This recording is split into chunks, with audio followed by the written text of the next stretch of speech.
வணக்கம் அன்பர்களே. இந்த நாளில் அந்த நாள். ஆம், வரலாற்றின் வழித்தடங்களில் கடந்த 2000 ஆண்டுகளாக ஒவ்வொரு நாளும் உலகம் முழுவதும் நடந்தேறிய முக்கிய நிகழ்வுகளை நாள் வாரியாக நல்ல பல தகவல்களை தொகுத்து காணொளி மூலம் பகிர்வதில் மகிழ்ச்சி. வாருங்கள் அன்பர்களே, இனி வரலாற்றில் இன்று எனும் வாசல்களை திறந்து வலம் வருவோம். வரலாற்றில் இன்று ஜனவரி 15ஆம் தேதியில் நடந்த முக்கியமான வரலாற்று நிகழ்வுகள். கிபி 69ஆம் ஆண்டில் ரோம பேரரசின் ஆட்சியை ஓட்டோ கைப்பற்றி தன்னை பேரரசராக அறிவித்தார். எனினும் 3 மாதங்களில் அந்த மன்னர் தற்கொலை செய்து கொண்டார். 1559ஆம் ஆண்டில் முதலாம் எலிசபெத் இங்கிலாந்தின் மகாராணியாக முடிசூடினார். 1582ஆம் ஆண்டில் லிவோனியா மற்றும் எஸ்தோனியாவை ருஷ்யா, போலந்து, லித்துவேனியா பொதுநல வாயத்திடம் கையளித்தது. 1759ஆம் ஆண்டில் பிரிட்டானிய அருங்காட்சியகம் திறக்கப்பட்டது. 1777ஆம் ஆண்டில் அமெரிக்க புரட்சி போரில் புதிய கனெக்டிகட் விடுதலையை அறிவித்தது. 1799ஆம் ஆண்டில் இலங்கைக்குள் அடிமைகள் கொண்டு வரப்படுவது முழுவதும் தடை செய்யப்பட்டது. 1815ஆம் ஆண்டில் பிரிட்டானிய அமெரிக்க போரில் அமெரிக்க கடற்படை கப்பல் பிரசிடென்ட் பிரிட்டானிய கடற்படையினரால் கைப்பற்றப்பட்டது. 1822ஆம் ஆண்டில் கொழும்பு கழனி ஆற்றுக்கு குறுக்கே மிதவை பாலம், அதாவது படகுகளின் பாலம், பிரிட்ஜ் ஆஃப் போட்ஸ் திறந்து வைக்கப்பட்டது. 1867ஆம் ஆண்டில் லண்டன் ரீஜென்சி பார்க்கின் படகு ஏரியில் மூடியிருந்த பனிக்கட்டி வெடித்ததில் 40 பேர் உயிரிழந்தனர். 1889ஆம் ஆண்டில் கொக்கா கோலா கம்பெனி அட்லாண்டாவில் நிறுவனமயப்படுத்தப்பட்டது.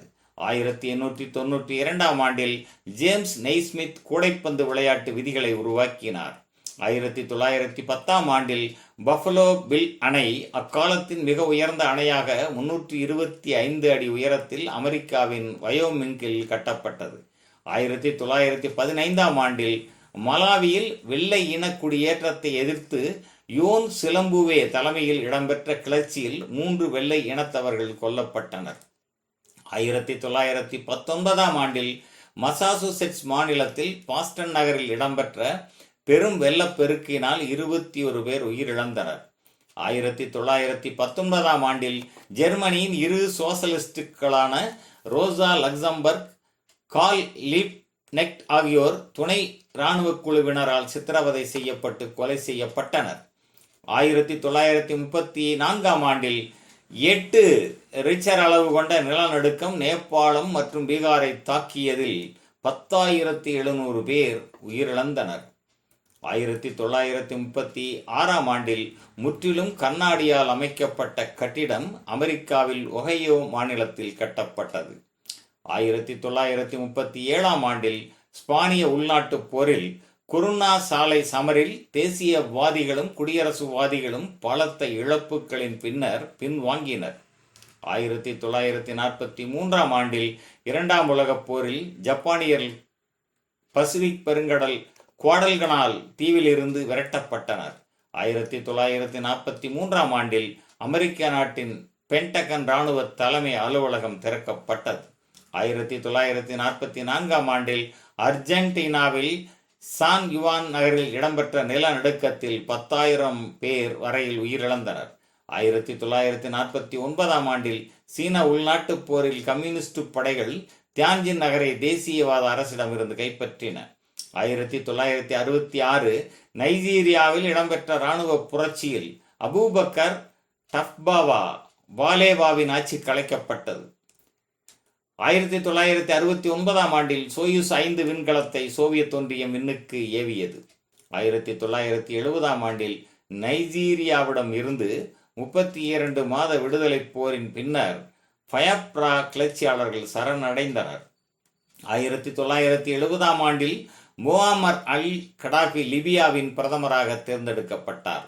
1973ஆம் ஆண்டில் வியட்நாம் போரில் அமைதி பேச்சுக்களில் முன்னேற்றம் ஏற்பட்டதை அடுத்து அரசு தலைவர் ரிச்சர்ட் நிக்சன் வட வியட்நாமில் தாக்குதல்களை இடைநிறுத்தினார். 1975ஆம் ஆண்டில் போர்ச்சுகல் நாடு அங்கோலாவுக்கு விடுதலை வழங்கியது. 1977ஆம் ஆண்டில் ஸ்வீடனில் நடந்த விமான விபத்தில் 22 பேர் உயிரிழந்தனர். 1981ஆம் ஆண்டில் லேக் வலேசா தலைமையிலான போலந்து தொழிற்சங்க தலைவர்கள் குழு திருத்தந்தை 2ஆம் அருள் சின்னப்பரை வேட்டிக்கனில் சந்தித்தது.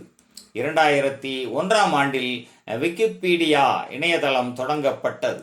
2005ஆம் ஆண்டில் ஐரோப்பிய விண்வெளி நிறுவனம் ஈசாவின் ஸ்மார்ட் 1 என்ற லூனார் விண்கலம் சந்திரனில் கால்சியம், அலுமினியம், சிலிக்கன் மற்றும் இரும்பு ஆகிய உலோகங்களை கண்டுபிடித்தது. 2005ஆம் ஆண்டில் செல்பேசிகளில் தமிழில் குறுஞ்செய்திகளை அனுப்பும் செல்லினம் என்ற மென்பொருள் மலேசியா நாட்டில் அறிமுகப்படுத்தப்பட்டது. 2007ஆம் ஆண்டில் சதாம் ஹுசேனின் சகோதரர் பர்சான் இப்ராஹிம் மற்றும் ஈராக்கின் முன்னாள் பிரதம நீதியரசர் அவாத் ஹமீட் ஆகியோர் தூக்கில் இடப்பட்டனர். 2013ஆம் ஆண்டில் எகிப்தில் இராணுவ வீரர்களை ஏற்றிச் சென்ற தொடருந்து ஒன்று தடம் புரண்டதில் 19 பேர் கொல்லப்பட்டனர். 2016ஆம் ஆண்டில் சோமாலியாவில் அல் சபாப் இஸ்லாமிய போராளிகளுடனான சமரில் கென்ரிய இராணுவத்தினர் 150 பேர் கொல்லப்பட்டனர். 2019 சோமாலி போராளிகள் கென்யா நைரோபியில் உணவகம் ஒன்றை தாக்கி 21 பேரை கொன்றனர். 19 பேர் காயமடைந்தனர். 2020ஆம் ஆண்டில் இந்தோனேசியாவின் சுலாவெசி தீவில் 6.2 அளவு நிலநடுக்கம் தாக்கியதில் குறைந்தது 67 பேர் உயிரிழந்தனர். மேலும் ஜனவரி 15ஆம் தேதியானது இந்தியாவில் இராணுவ நாளாகவும், வெனிசுலா நாட்டில் ஆசிரியர் நாளாகவும், தமிழ்நாட்டில் தைப்பொங்கல் விழாவாகவும் கொண்டாடப்படுவது சிறப்பாகும். நன்று நண்பர்களே. மற்ற நாட்களுக்கான வரலாற்று நிகழ்வுகளை பிரிதொரு காணொளியில் காண்போம். நன்றி, வணக்கம்.